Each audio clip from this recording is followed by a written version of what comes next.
Saudi আরবে একটা পুরুষ আর বাংলাদেশে 7-8টা পুরুষের সমান। কারণ কি জানেন, ওদের দেশে ওরা এই যে খেজুর খায়, আর ওদের যে শরীরের যে চাহিদাটা দ্বিগুণ। আমাদের বাংলাদেশে মনে হয় 7-8টা ছেলের যে চাহিদা তার চেয়ে দ্বিগুণ চাহিদা। আমাদের বাংলাদেশের ছেলেরা বউকে সুখ দিতে পারে বেশি হলে 6-7 ঘন্টা, মানে 6-7 সেকেন্ড, ঘন্টা ধরে ধুত আমি ভুল বলছি, ঠিক আছে। বাংলাদেশের ছেলেরা ধরেন 6-7 মিনিট থাকতে পারে, ঠিক আছে। কিন্তু বিদেশে যে সৌদি যে কফিলিটা, ওরা জানেন নিম্নত 2-2.5 ঘন্টা, অনেক সময় 3 ঘন্টাও থাকছে। কারণ কি, সেটার প্রমাণ আমি নিজে। সৌদি আরব একটি মুসলিম প্রধান দেশ।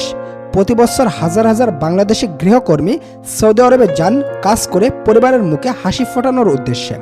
তবে প্রিয় দর্শক, আপনি কি জানেন সেখানে গেলে বাংলাদেশি মহিলাদের সাথে সৌদি কফিলেরা কি করে, কেন তারা এত বেশি বেতন পেয়ে থাকে, তাদের করুণ ও শেষ পরিণতি কতটা ভয়াবহ হয়, 6 মাস যেতে না যেতেই কেন হাজার হাজার গৃহকর্মী গর্ভবতী হয়ে আবারও দেশে ফিরে আসে, বিস্তারিত জানতে পারবেন আজকের ভিডিওতে। সো আপনার পরিবারের কোনো মেয়ে সদস্য যদি সৌদি যেতে চাই বা সৌদি যেয়ে থাকে, তাহলে আজকের ভিডিওটি আপনি সম্পূর্ণ দেখুন। 7 এপ্রিল বাংলাদেশের হজরত Shahjalal international airport. Boarding immigration শেষ, যাত্রীরা সব বসে আছে প্রবাসী লাউঞ্জে বিমানের অপেক্ষায়। গন্তব্য সৌদি জেদ্দা। তবে যাত্রী লাউঞ্জে অবাক করার মতো দৃশ্য। ফ্লাইটের অর্ধেকেরও বেশি যাত্রী নারী যাত্রী। হাতে গোনা কয়েকজন যাত্রী যাচ্ছে ওমরা পালনের জন্য এবং বাকি পুরুষেরা যাচ্ছে কাজের উদ্দেশ্যে। বিমান উড্ডয়নের কিছুক্ষণ পর আমাদের কথা হলো এক তরুণীর সাথে। বয়স 24-25 হবে। বিয়ে হয়েছে প্রায় 6 বছর। স্বামীর সঙ্গে সংসার টেকেনি। ঘরে একটি 5 বছরের কন্যা সন্তান আছে। জানতে চাইলাম সন্তান এখন কোথায়। বলল নানির কাছে রেখে আসছি। জিজ্ঞাসা করলাম কোথায় যাচ্ছেন। বলল সৌদি আরবে যাচ্ছি। সেখানে যে কি কাজ করবেন বলল জানি না। আমাদের তেমন কিছুই বলা হয়নি। আমরা একসঙ্গে প্রায় 20 জন মহিলা যাচ্ছি। বাংলাদেশে তো তেমন কোনো ভালো কাজ নেই। দেখি সৌদি আরবে যে ভালো কিছু করে সন্তানের ভবিষ্যৎ করতে পারি কিনা। ফ্লাইটের অন্যান্য মহিলাদেরও চোখে মুখেও খুশির ছাপ। তাদের সবাইকে নিয়ে যাচ্ছে নামমাত্র টাকায়, মাত্র 1,70,000 টাকায়, বাংলাদেশেরই কিছু পুরুষ। সেই এয়ারপোর্ট থেকেই প্রত্যেকটা মহিলাকে চোখে চোখে রাখছে এই দালালেরা। কিছুক্ষণ পর এক মধ্যবয়সী মহিলার সঙ্গে কথা হলো আমাদের। বাসা হবিগঞ্জে। বাসায় 1 মেয়ে ও 2 পুত্র সন্তান রয়েছে। স্বামী দ্বিতীয় বিবাহ করে আলাদা থাকে। তার কাছেও জিজ্ঞাসা করলাম কোথায় যাচ্ছেন। বলল সৌদি যাচ্ছি। বললাম কি কাজ করবেন। বলল জানি না, পরিবারের সুখের আশায় সৌদি যাচ্ছি। বললাম সেখানে যে যদি ভালো কাজ না পান। বলল জেনে শুনেই আগুনে পা দিচ্ছি। ওই দিনের ফ্লাইটে যে সকল মেয়েরা জেদ্দা পৌঁছালেন তারা সবাই কাজের উদ্দেশ্যে এসেছে। সম্মানীয় দর্শক, সৌদি আরবের মক্কা, জেদ্দা ও মদিনায় কর্মরত কিছু বাংলাদেশি পুরুষদের সঙ্গে কথা হলো আমাদের। তাদের কাছে বাংলাদেশ থেকে আসা মহিলাদের কথা জানতে চাইলে তাদের প্রত্যেকের মুখ একেবারে কালো হয়ে যায়। তারা বলেন মহিলাদের ভালো কাজের কথা বলে নিয়ে আসলেও তাদেরকে মূলত বাসাবাড়িতে কপিলদার হাতে তুলে দেওয়া হয়। সারাদিন অক্লান্ত পরিশ্রম করে বাসাবাড়ির সমস্ত কাজ শেষ করে যখন রাত্রে ঘুমাতে আসে, তখন কপিল ও কপিলের ছেলে ঝাঁপিয়ে পড়ে তাদের শারীরিক চাহিদা মেটানোর জন্য। যদি কোনো মেয়ে এই কুপ্রস্তাবে রাজি না হয়, তাহলে তার উপর চলে অমানবিক নির্যাতন। যেমন রুমে বন্দি করে রাখা, ঠিকমতো খেতে না দেওয়া, গরম খুন্তির শাক দেওয়া এবং জোরপূর্বক তার সাথে অবৈধ কাজ করা হয়। আর এইসব কাহিনী সৌদিতে কর্মরত প্রত্যেকটি বাংলাদেশী জানেন, কিন্তু কেউ সহজে মুখ খোলেন না। তবে প্রিয় দর্শক, আমরা থেমে নেই। এই ঘটনার আরও তদন্ত করতে খুঁজে বেরো করি সৌদিতে নির্যাতিত হওয়া জোসনা বেগমকে। জোসনা বেগমের কাছে জানতে চাইলে তিনি হাউমাউ করে কেঁদে উঠে সবটা খুলে বলেন আমাদের। গভীর রাত, বাসার সবাই ঘুমিয়ে, জোসনা বেগমও ঘুমিয়ে গিয়েছেন। কিন্তু হঠাৎ করেই অনুভব করেন তার শরীরের উপর কার হাত। হাত দুটি ধীরে ধীরে শুয়ে যাচ্ছে তার স্পর্শকাতর জায়গাগুলি। জোসনা বেগম কিছু বুঝে ওঠার আগেই তাকে জাপটে ধরেন। জোসনা বেগম চোখ খুলে দেখেন এ তো আর কেউ না, এ তো যে বাড়ি কাজ করেন সেই বাড়িরই কর্তা। জোসনা বেগম কিছু বুঝে উঠতে পারছিলেন না এখন সে কি করবেন। দেশে থাকতে তাকে এমন বিপদের সম্মুখীন হতে হয়নি কখনো। তবে বিদেশের মাটিতে এসে এক কোন ভয়ঙ্কর প্রাণীর শিকার হলেন। যে বাড়ি কাজ করেন সেই বাড়ির কর্তায় যখন শিকারী, তখন তার আর কি করার আছে। তবুও সমস্ত শক্তি দিয়ে গৃহকর্তাকে আটকানোর চেষ্টা করেন, কিন্তু পুরুষের শক্তির কাছে হার মানতে হয় জ্যোৎস্না বেগমকে। সেই রাতে ধর্ষণের শিকার হন জ্যোৎস্না বেগম। সকাল হলে সবটা খুলে বলার চেষ্টা করেন গৃহকর্ত্রীকে। বাংলাদেশে থাকতে কিছুটা আরবি আয়ত্তে করে গিয়েছিলেন জ্যোৎস্না, সেটা দিয়েই গৃহকর্ত্রীকে খুলে বলার চেষ্টা করেন। সবটা শুনে গৃহকর্ত্রী উল্টো জ্যোৎস্নাকেই ধমকাতে থাকেন এবং বলেন এই ঘটনা যাতে বাইরে কেউ না জানে, যদি জানে তাহলে তার খবর আছে। এরপর থেকে জ্যোৎস্নার অনিচ্ছা সত্ত্বেও কয়দিন পর পর গৃহকর্তা দ্বারা ধর্ষণের শিকার হন জ্যোৎস্না। জ্যোৎস্না অনেক স্বপ্ন নিয়ে এসেছিলেন বিদেশের মাটিতে। বাসায় তার অসুস্থ বাবা মা, ভাই বোনের মধ্যে জ্যোৎস্নাই বড়। সেই সুবাদে পরিবারের হাল ধরতে পাশের গ্রামের এক বড় ভাইয়ের মাধ্যমে সৌদি আসেন জ্যোৎস্না। সৌদি আসার 3 দিনের মাথায় এই ঘটনা ঘটে। জ্যোৎস্নাকে যে রুমে থাকতে দেওয়া হতো সেটি ছিল কিচেন রুমের পাশে ছোট্ট একটি দরজাবিহীন রুম, যে কারণে খুব সহজেই জ্যোৎস্নার কাছে আসতে পারতেন গৃহকর্তা। জ্যোৎস্নাও কোনো উপায় না পেয়ে গৃহকর্তার যৌন নির্যাতন মেনে নেন। এর কিছুদিন পর হঠাৎ একদিন গৃহকর্তার ভার্সিটি পড়ুয়া বড় ছেলে দর্শুর মতো দুহাত বাড়িয়ে দেন জ্যোৎস্নার দিকে। সেও তার বাবার মতো জাপটে ধরেন। জ্যোৎস্না এবার কোনো উপায় না পেয়ে চিৎকার করেন। চিৎকার শুনে পাশের রুম থেকে বেরিয়ে আসেন গৃহকর্ত্রী। এবারও জ্যোৎস্না সবকিছু খুলে বলার চেষ্টা করেন, কিন্তু নিজ ছেলের নামে অপবাদ শুনে উল্টো জ্যোৎস্নাকেই মারধর করেন, হাতে পায়ে খুন্তির শাক দেন গৃহকর্ত্রী। এর ঠিক 2 দিন পর আবারও রাতে জ্যোৎস্নার ঘরে আসেন ভার্সিটি পড়ুয়া বড় ছেলে। জ্যোৎস্না এবারও তাকে সর্বোচ্চ বাধা দেওয়ার চেষ্টা করেন। তখন ছেলেটি জ্যোৎস্নার উপর নির্যাতন করা শুরু করেন। জ্যোৎস্না এবার বাধ্য হয়ে মেনে নেন বাবা ছেলের যৌন নির্যাতন। এর কিছুদিন পর জ্যোৎস্না প্রেগনেন্ট হয়ে গেলে তাকে বাংলাদেশে পাঠিয়ে দেওয়া হয়। সম্মানীয় দর্শক, এই যে মেয়েটির নাম উর্মি, বাসা বাংলাদেশের মাদারীপুর জেলায়।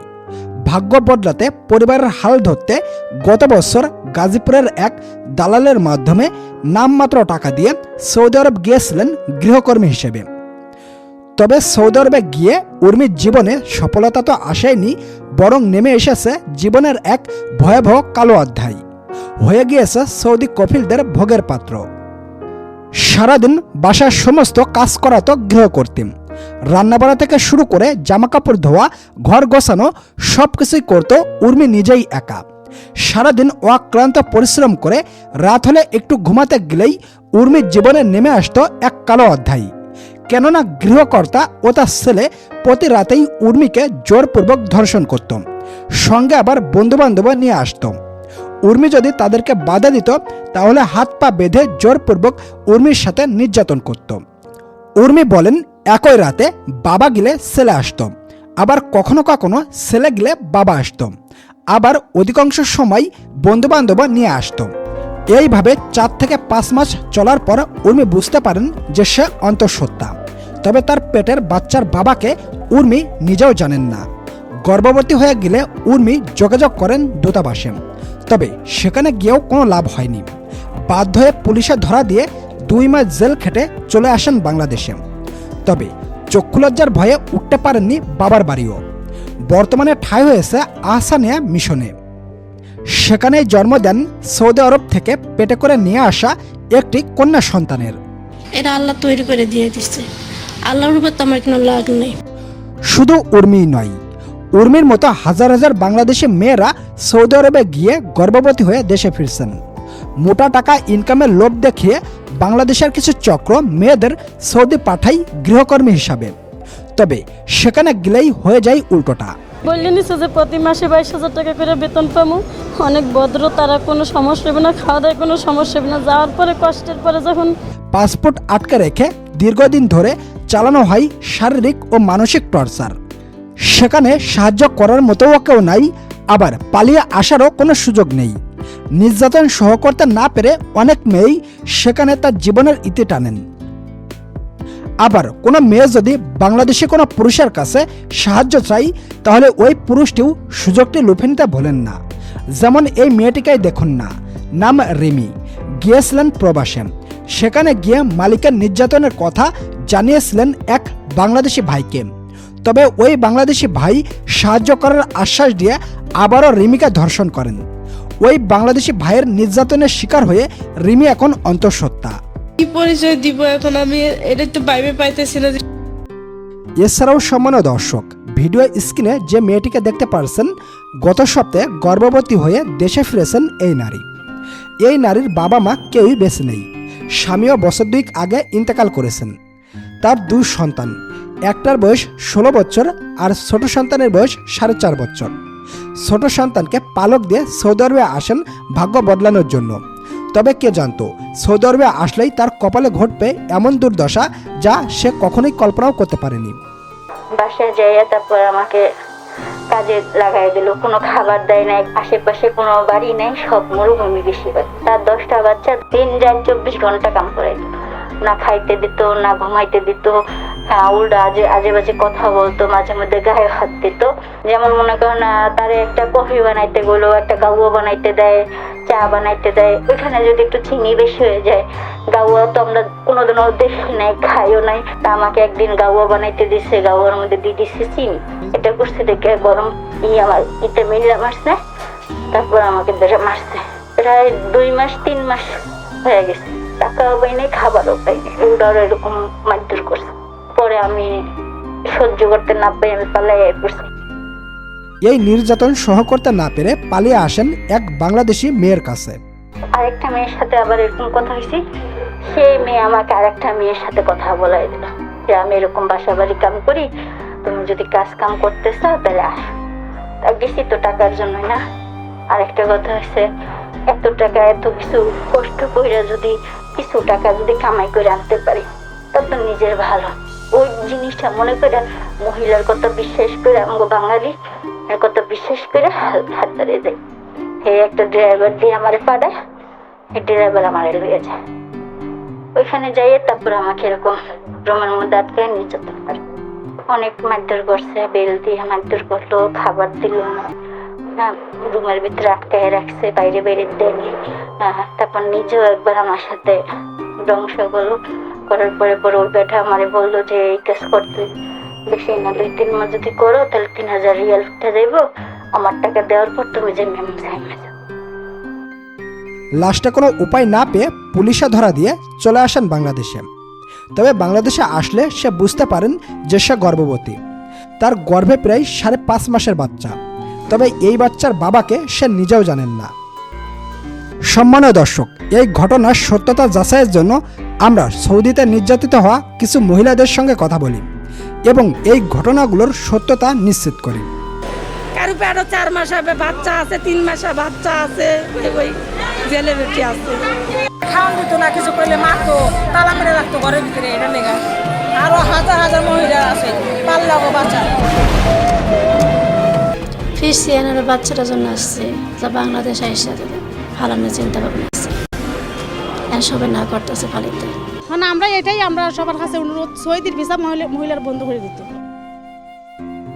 সম্মানীয় দর্শক, সৌদিতে যেমন হাজার হাজার বাংলাদেশি মেয়েরা নির্যাতিত হচ্ছে, আবার সেখানেই অনেক মেয়েরা বাসাবাড়িতে, অফিস আদালতে ভালো অবস্থানে আছে।